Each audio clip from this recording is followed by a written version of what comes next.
우리 하나님 말씀, 아브라함의 가정의 역사와 어머니라는 주제를 가지고 여러분과 함께 하나님의 그 뜻을 경외 예언 속에서 찾아보는 그러한 시간을 갖도록 하겠습니다.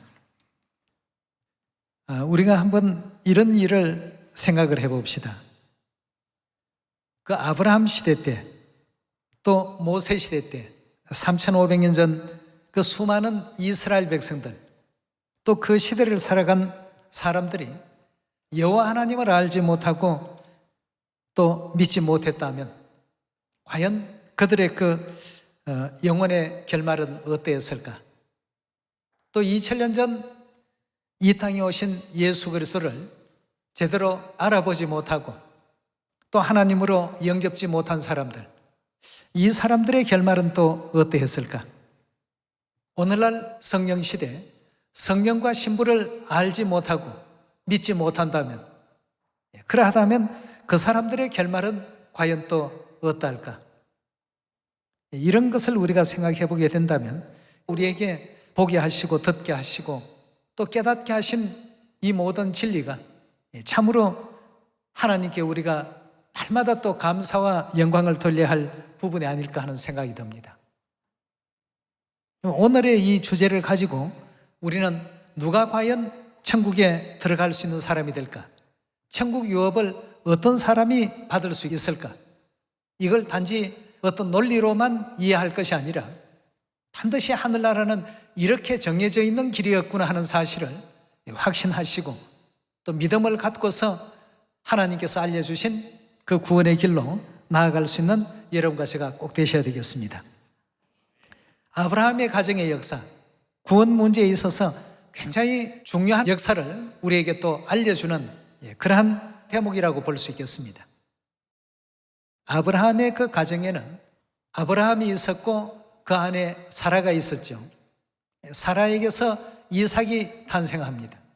하나님께서 아브라함에게 말씀을 주실 때 내 자손이 반드시 내 모든 가정의 유업을 물려받을 후사가 될 것이다.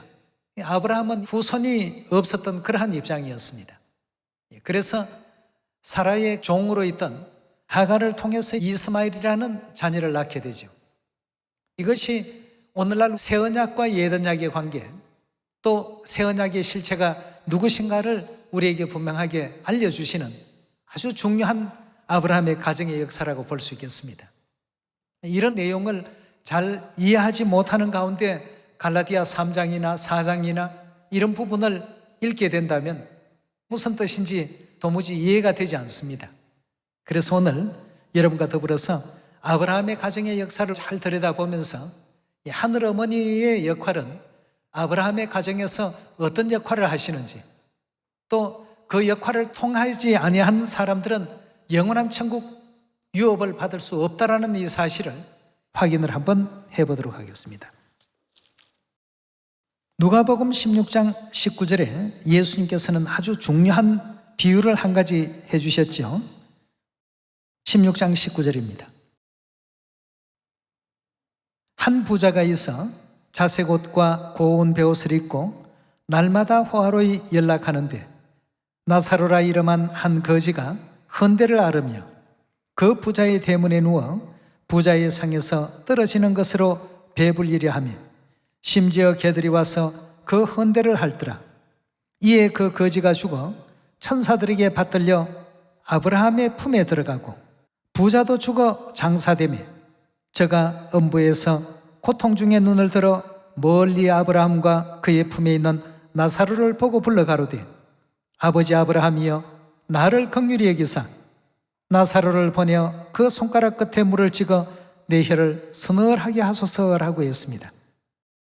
예수님께서 천국과 지옥에 대한 장면을 알려주시기 위해서 이 비유의 말씀을 등장을 시켰습니다. 근데 여기 한 가지 중요한 부분이 24절에 있죠. 그 부자가 아버지 누구라고 불렀습니까? 거지도 죽었고 부자도 죽었고 다 죽어서 간 세계입니다. 죽어서 간 세계라고 한다면 영들의 세계입니다. 영의 세계에서의 아버지는 오직 하나님 외에는 없습니다. 그런데 여기서 아버지 하나님이여 할 이 대목을 아버지 아브라함이여라고 이렇게 표현을 하고 있습니다. 그렇다면 결국 아브라함은 하나님을 표상하고 하나님을 나타내기 위한 그런 인물이라는 사실을 확실히 이해해 볼 수가 있겠습니다. 자, 그렇다면 하나님 나라의 그 유업은 누구를 통해서 과연 얻을 수 있는 것인가? 이 문제가 이제 지금 가장 큰 우리 구원에 대한 그 문제인데요. 천국에 갈 수 있는 절대적인 조건, 여러분 무엇이라고 생각합니까? 하나님을 믿어야 되겠죠. 그렇죠? 그리고 경외해야 되겠습니다. 근데 이 하나님이 우리와 같이 계시는데도 불구하고 요한복음 1장에는 보면 아무도 그를 영접지 않더라고 되어 있습니다. 이제 영접지 아니하는 가운데서는 갈 수 없는 천국이기 때문에 오늘 우리는 영접할 수 있도록 아브라함의 그 가정을 통해서 하나님께서 주시는 그 모든 길을 발견해야 되겠습니다. 그럼 지금 누가복음 16장에서 천국에서 아버지라고 불리웠던 아브라함은 하나님을 나타내고 천국 갈 수 있는 그 길을 하나님께서는 그 가정의 역사 속에 발견하게끔 해주신 대목을 우리 창세기 15장에서 확인해 보도록 합시다. 창세기 15장입니다. 15장 1절의 말씀 보시면 이후에 여호와의 말씀이 이상 중에 아브라함에게 임하여 가라사대 아브라함아 두려워 말라 나는 너의 방패요 너의 지극히 큰 상급이니라. 아브라함이 가로되 주 여호와여 무엇을 내게 주시려나이까? 나는 무자하오니 나는 자식이 없사오니 나의 상속자는 이 다메섹 엘리에셀이니이다.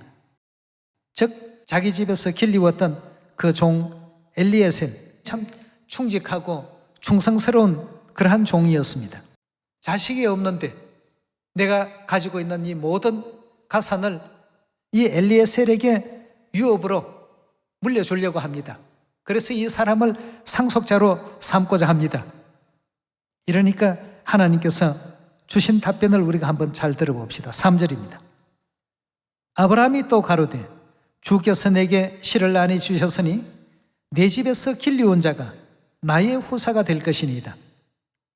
여호와의 말씀이 그에게 임하여 가라사대 그 사람은 너의 후사가 아니라, 이 사람이 충성스럽고 일은 참 잘하지만 그러나 후사로서는 아니다 말이죠. 너의 후사는 어떤 자격을 갖추어야 된다고 했습니까? 내 몸에서 날 자가 내 후사가 되리라 하시고 그를 이끌고 밖으로 나가 가라사대 하늘을 우러러 무뼈를 셀 수 있나 보라. 또 그에게 이르시되 내 자손이 이와 같으리라 하고 했습니다. 내 자손이 하늘의 무별과 같이 저렇게 많게 될 것이다. 나이는 아브라함이 이제 참 많아졌고 자녀를 이제 가질 수 있는 입장은 못 되고, 근데 하나님께서 내 자손이 저렇게 많게 될 것이다. 그러니 내 집에서 길리온 그 엘리에셀이라는 그 종을 내 유업자로는 정해서는 안 된다. 이렇게 이제 말씀을 주셨습니다. 반드시 내 몸에서 날 자가 내 후사가 될 것이다 하고 하나님께서 말씀을 주셨습니다. 자, 그렇게 해서 결국 아브라함의 몸에서 자녀가 이제 탄생하게 됩니다. 그 당시에 아브라함의 본부인이었던 사라도 나이가 많아졌기 때문에 자녀를 잉태할 수 있는 나이는 이미 지나버렸습니다. 그래서 자기 몸종으로 데리고 있던 하갈이라는 그 애굽 여인을 이제 아브라함의 후처로서 드리게 되는데요. 그렇게 해서라도 하나님의 말씀하신 그 뜻을 이루려고 했습니다. 내 몸에서 날 자가 내 후사가 될 것이다 했으니까 결국 자녀가 탄생이 되려면 그리 할 수밖에 이제 없다라고 생각해서 후처를 두고 결국 이스마엘이라는 자녀를 낳게 되죠. 16장 11절의 말씀 보시면 여호와의 사자가 또 그에게 이르시되 내가 잉태하였은즉 아들을 낳으리니 그 이름을 이스마엘이라 하라. 이는 여호와께서 내 고통을 들으셨습니다. 그가 사람 중에 덜 나기 같이 되리니 그 손이 모든 사람을 치겠고 모든 사람의 손이 그를 칠지며 그가 모든 형제의 동방에서 살리라 하니라. 하갈이 자기에게 이르신 여호와 이름을 감찰하시는 하나님이라 하였으니 이는 내가 어떻게 여기서 나를 감찰하시는 하나님을 배웠는고 함이라. 이러므로 그 샘을 브엘라 헤로이라 불렀으며 그것이 가데스와 베레 사이에 있더라. 15절의 말씀 보시면 하갈이 아브라함의 아들을 낳음에 아브라함이 하갈에 난 그 아들을 이름하여 이스마엘이라 하였더라. 하갈이 아브라함에게 이스마엘을 낳을 때 아브라함이 86세였더라. 이스마엘이 아브라함의 몸에서 태어난 자녀이긴 하지만 하나님께서 이 이스마엘에 대해서 유업자로서 어떤 결정을 내려주시는지 17장 1절입니다. 아브라함이 99세 때 여호와께서 아브라함에게 나타나서 그에게 이르시되 나는 전능한 하나님이라. 너는 내 앞에 행하여 완전하라. 내가 내 언약을 나와 너 사이에 세워 너로 심히 번성케 하리라 하시니 아브라함이 엎드린데 하나님이 또 그에게 일러 가라사대 내가 너와 내 언약을 세우리니 너는 뭐가 된다고요? 열국의 아비가 될지라. 이제 후로는 내 이름을 아브라함이라 하지 아니하고 아브라함이라 하리니 이는 내가 너로 열국의 아비가 되게 하려 함이라 하고 했습니다.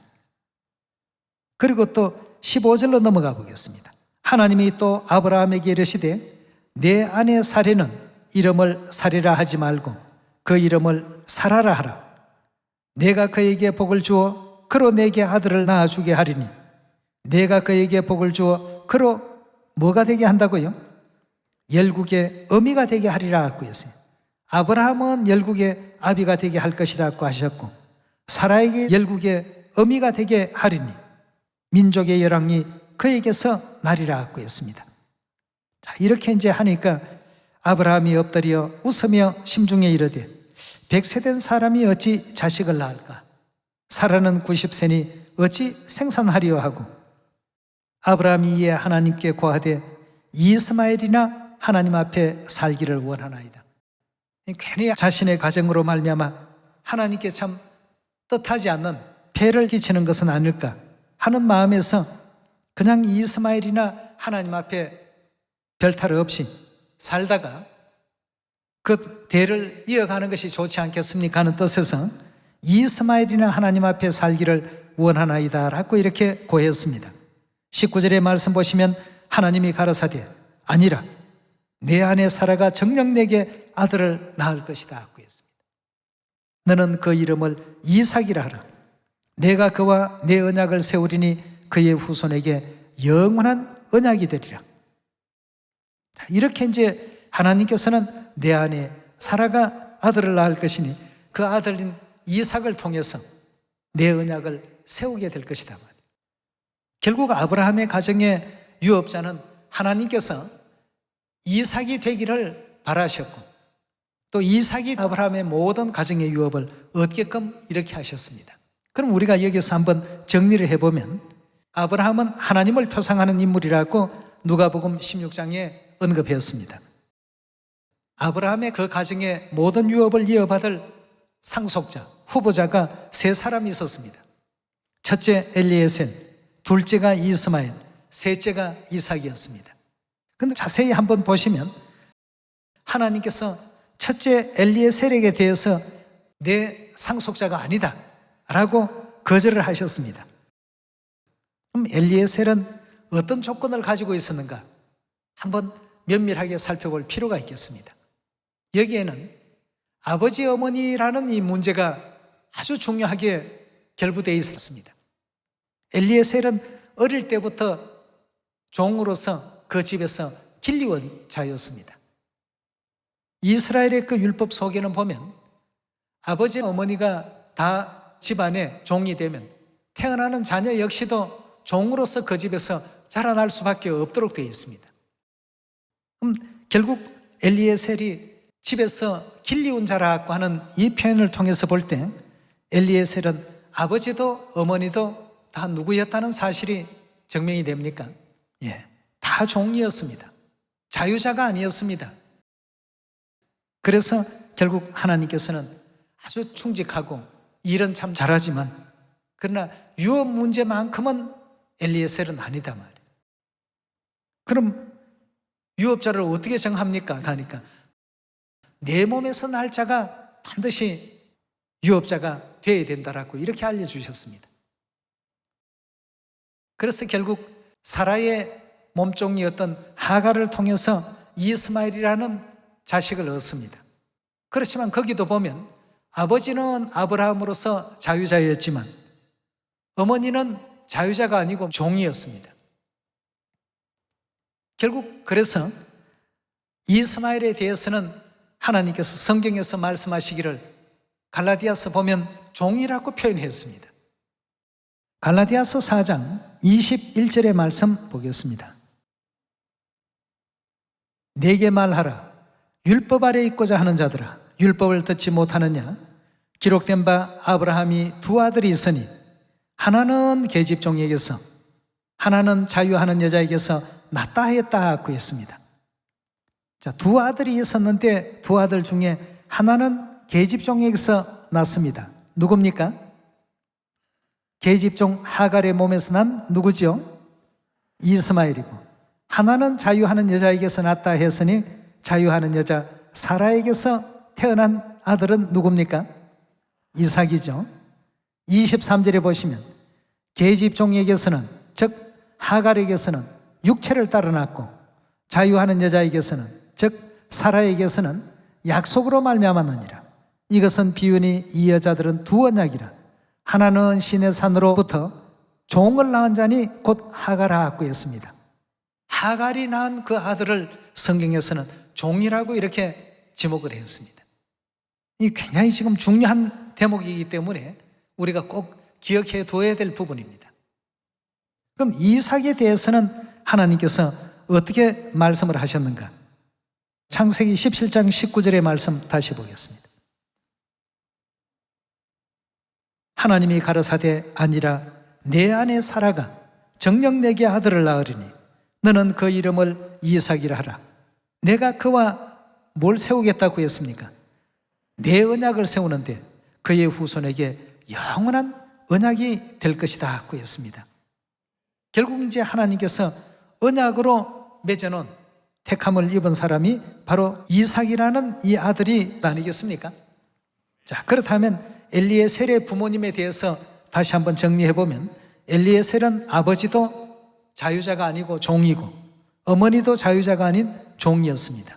그래서 하나님께서는 아브라함의 가정에 유업을 받지 못하는 자로 이렇게 결론을 내렸습니다. 이스마엘, 아버지는 자유자인 아브라함이었습니다. 그러나 어머니는 종이었던 하갈이었습니다. 하갈이 낳은 그 아들은 신분이 아브라함의 아들이긴 하지만 결과적으로는 종이라고 이렇게 표현했습니다. 그래서 결국 유업을 어떻게 한다고요? 엘리에셀이나 이스마엘에게는 아브라함의 가정의 유업이 허락되지가 않았습니다. 그럼 결국 이삭에게 그 모든 유업이 넘어가게 되는데요. 이삭을 한번 자세히 보시면 이삭은 아버지가 아브라함으로서 자유자입니다. 어머니는 사라로서 자유자입니다. 그래서 하나님께서 결국 이삭이 아브라함의 가정에 유업을 전부 받을 수 있도록 이와 같이 허락을 해 놓으셨습니다. 아브라함의 가정에 유업 받는 문제가 결국 우리가 영원한 하나님 나라를 유업으로 어떻게 하면 받을 수 있는가? 이 일의 절대적인 조건이 과연 무엇일까 말이에요. 근데 여기서 위에 있는 예루살렘은 자유자니 곧 우리 어머니라고 했는데 자유자라는 뜻이 뭘까요, 여러분? 누가 자유자입니까? 하나님만이 자유자십니다. 왜냐하면 우리 모든 인류 인생은 죄의 종이라고 되어 있습니다. 우리 역시도 다 죄 아래 갇힌 바 되었고 죄의 종노릇을 해왔습니다. 근데 우리 하늘아버지, 하늘어머니를 만난 사람들은 아버지 어머니의 자녀가 되게 하기 위해서 하나님께서는 당신의 거룩하신 살과 거룩하신 보혈의 피를 허락하시면서 내 자녀라고 이렇게 인쳐 놓으셨습니다. 영원한 하늘 가나안 땅을 유업으로 받을 사람은 아버지 하나님과 어머니 하나님의 온전한 자녀여야만 된다는 것입니다. 그러려면 오늘날 세상에서 아버지 하나님도 못 믿겠고 어머니 하나님도 못 믿겠다 하는 사람, 하나님을 못 믿는다고 하는 사람에게는 하나님 나라가 유업으로 주어질 수 있습니까? 이 사람들은 유업의 대상에서 제일 먼저 배제될 사람들입니다. 아브라함의 가정에 이 세 상속자를 통해서, 세 후보자를 통해서 오늘날 전 세계 믿음의 세계를 우리 하나님께서 보여주신 대목이라고 볼 수 있습니다. 아버지 하나님, 어머니 하나님 다 관계가 없다, 상관이 없는 사람들, 하나님 나라를 유업으로 받을 수 없고 천국에도 갈 수 없는 사람입니다. 그러나 반면 이스마엘과 같이 아버지 하나님의 존재는 인정을 하지만 어머니 하나님은 절대적으로 못 믿겠다, 이렇게 얘기하는 사람도 하나님께서는 종의 부리에 놓았습니다. 이삭은 어떻습니까? 이삭은 아버지도 아브라함으로서 자유자요, 어머니도 사라로서 자유자입니다. 결국 아브라함의 가정에 유업을 받은 이삭과 같이 오늘날 아버지 하나님을 믿고 어머니 하나님을 믿는 우리가 이제 영원한 천국 고향으로 돌아갈 수 있고 천국을 유업으로 받을 수 있다는 그러한 예언을 아브라함의 가정에서 발견할 수가 있는 것입니다. 하나님께서는 아주 명쾌하게 이것도 몇십 년이라는 아주 긴 시간을 텀을 두고 엘리에셀과 이스마엘과 이삭에 대한 이 문제를 하나님께서 정리를 해 주시게 된 것입니다. 그럼 이삭의 어떤 탄생의 과정을 우리가 바라보게 될 때 하나님께서는 아브라함의 이름을 바꿔 주었습니다. 열국의 아비로서 사라의 이름도 바꿔 주었습니다. 열국의 어미로서 말이에요. 열국의 아비, 열국의 어미, 온 세상의 아버지, 온 세계의 어머니라는 이와 같은 칭호를 주셨습니다.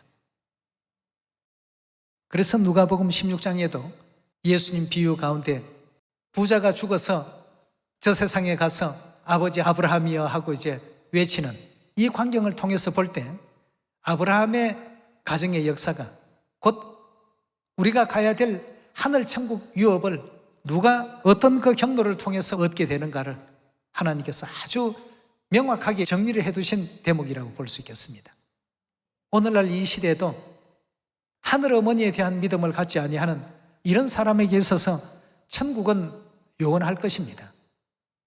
우리 한번 그 대목을 갈라디아서 4장 26절의 말씀 살펴보도록 하겠습니다. 오직 위에 있는 예루살렘은 자유자니 곧 누구시라고요? 우리 어머니라. 여기서 이미 자유자라는 이 표현 자체가 우리의 하나님이라는 의미가 되겠습니다. 자유자니 곧 우리 어머니라. 27절의 말씀 보시면 기록된 바 잉태치 못한 자여 즐거워하라, 구로치 못한 자여 소리질러 외치라. 이는 홀로 사는 자의 자녀가 남편 있는 자의 자녀보다 많음이라 하였으니 형제들아 너희는 누구와 같다고요? 이삭과 같이 약속의 자녀라 하고 있습니다. 이삭과 같으려면 우리가 어떤 입장이 되어야 되죠? 자유자인 어머니의 자녀가 되어야 됩니다. 그렇지 않습니까? 28절 다시 봅니다. 형제들아 너희는 이삭과 같이 약속의 자녀라. 그러나 그때의 육체를 따르는 자가 성령을 따르는 자를 핍박한 것 같이 이제도 그러하도다. 그러나 성경이 무엇을 말하느냐? 계집종과 그 아들을 내어 쫓으라. 계집종의 아들이 자유하는 여자의 아들로 더불어 유업을 얻지 못하리라 하였나니라. 그런즉 형제들아 너희는 계집종의 자녀가 아니요 누구의 자녀라고요? 자유하는 여자의 자녀니라 하고 있습니다. 결국 죄와는 상관없는 그러한 위치에 계신 우리의 영원하신 어머니 하나님, 형제들아 너희는 이삭과 같이 약속의 자녀라고 이렇게 거듭거듭 언급해 놓으셨습니다. 그렇다면 하나님께서 우리에게 약속의 자녀라고 이렇게 말씀을 주셨는데 요한일서 2장 25절을 통해서 하나님의 약속은 이것이니 곧 영원한 생명, 즉 영생이니라. 누구를 통해서 얻어진 유업입니까?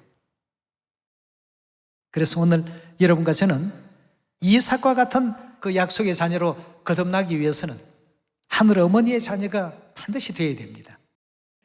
로마서 8장 16절의 말씀 함께 보겠습니다. 성령이 친히 우리 영으로 더불어 우리가 하나님의 자녀인 것을 증거하시나니 자녀이면 또한 후사 곧 하나님의 후사요 그리스도와 함께한 후사니 우리가 그와 함께 영광을 받기 위하여 고난도 함께 받아야 할 것이니라. 생각컨대 현재의 고난은 장차 우리에게 나타날 영광과 좋게 비교할 수 없도다 구했습니다. 장차 우리가 누릴 하나님의 자녀들로서의 그 영광은 너무나도 엄청난 영광이라는 것이죠.